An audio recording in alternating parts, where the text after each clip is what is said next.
Sud Radio. Ça va mieux en le disant. Jean Dorido. Bonjour Jean. Bonjour Laurence, bonjour à tous. Docteur en psychologie et créateur de l'application Zenfi. Alors forcément, c'est le week-end pascal, on en parle beaucoup sur Sud Radio. Mais autre date, aujourd'hui, vous nous parlez des troubles bipolaires, Jean. Oui, exactement Laurence, parce que le 30 mars, c'est aussi le jour de la journée mondiale des troubles bipolaires. Et c'est important de parler de cette pathologie parce que selon l'OMS, l'Organisation mondiale de la santé, elle fait partie des 10 pathologies les plus invalidantes.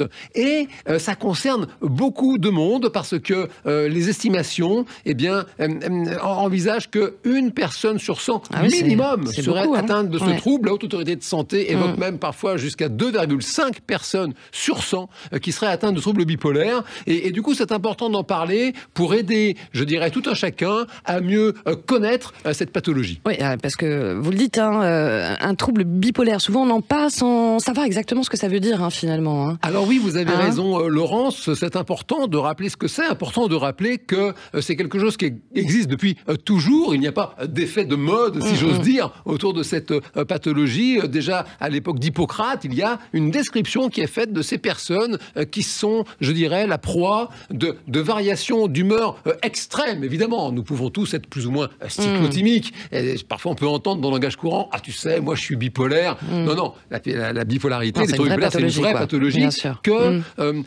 que l'on appelait jadis, il n'y a encore pas si longtemps que ça, la psychose maniaco-dépressive. Et dans cette terminologie, c'est important de noter que la psychose, à l'époque, ça s'opposait à la névrose, dans le sens où une personne qui est atteinte de psychose, elle perd le contact avec la réalité. Elle n'est plus dans la même réalité que nous. Et typiquement, les troubles bipolaires, anciennement psychose maniaco-dépressive, c'est quelque chose qui va alterner des phases maniaques. La personne est surexcitée, elle a plein d'idées, elle peut se mettre en danger, et puis des phases dépressives qui là aussi sont très très dangereuses parce qu'il peut y avoir des passages à l'acte suicidaires et parfois évidemment des passages à l'acte aux conséquences fatales. Alors comment, Jean, on diagnostique, comment on sait si on est bipolaire ou pas alors ? Alors précisément, jusqu'à maintenant, c'était très compliqué parce que seul un examen clinique psychiatrique peut établir la présence de troubles bipolaires et c'est compliqué à diagnostiquer pour les médecins, les psychiatres, parce que, évidemment, que la personne qui va consulter, elle le fait en phase dépressive. Ouais. Et donc, même pour un psychiatre, je dirais, chevronné, c'est difficile d'identifier que soit cette la phase dépression, dépressive, soit la bipolarité. Exactement, parce que c'est pas du tout les mêmes pathologies, ce ne sont pas les mêmes maladies. Et toujours la Haute Autorité de Santé explique qu'il y a, en moyenne, 10 ans d'errance médicale, on pourrait dire, entre l'apparition des premiers symptômes et le diagnostic qui est enfin posé. Toutefois, c'est terrible. Toutefois, ça devrait changer parce qu'une start-up française, Cocorico, vient de mettre au point un test sanguin qui manifestement permettrait d'identifier des espèces de marqueurs biologiques avec une simple prise de sang pour confirmer précisément, lorsqu'il y a un doute, la présence d'un trouble bipolaire.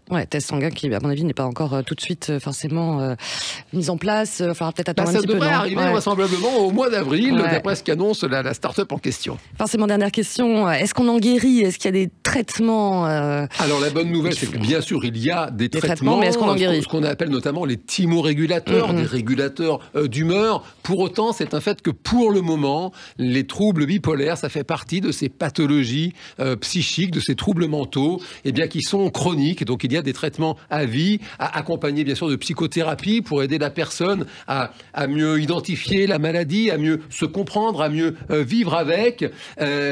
C'est quelque chose de difficile, les troubles bipolaires, et qui touche absolument tout le monde. On peut d'ailleurs rappeler à cette occasion que même des personnages célèbres étaient atteints de troubles bipolaires. Winston Churchill, sans doute le plus célèbre d'entre eux, côté politique, l'écrivain, bien sûr, l'écrivaine Virginia Woolf, on avait l'acteur Robin Williams, d'ailleurs, qui était, et puis Vincent Van Gogh, et c'est d'ailleurs pour cette raison que le 30 mars a été décrété journée mondiale des troubles bipolaires, parce que Vincent Van Gogh est né un 30 mars, ma chère Laurence. Voilà, la boucle est bouclée.